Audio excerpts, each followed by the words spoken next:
4 নম্বর question, বার্ষিক 8% মুনাফায় 8,000 টাকার 3 বছরের মুনাফা কত? তাহলে এখানে মুনাফার হার আমাদের ক নম্বর প্রশ্ন। মুনাফার হার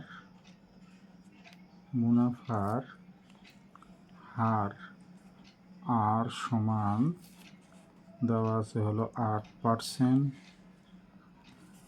আর এখানে দেখো আসল দেওয়া আছে কত, আসল পি সমান দেওয়া আছে 8,000 টাকা, এটা দেওয়া আছে 8,000 টাকা।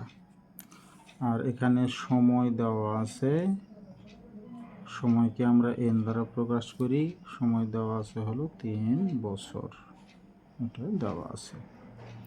আর মুনাফা আমাদের বের করতে হবে, অতএব মুনাফা সমান আই, এটা সমান আমরা জানি কি পি আর এন, এটা আমরা জানি।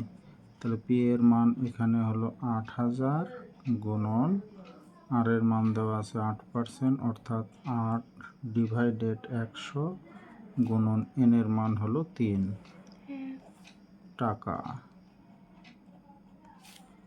তাহলে এখানে কাটাকাটি যদি করা হয় 0 0 0 0 কেটে যাবে, তাহলে 3 8 24, 24কে 8 দ্বারা যদি গুণ করা হয় তাহলে হয় 192, 192, আর এখানে হলো একটা 0, অর্থাৎ 1920 টাকা।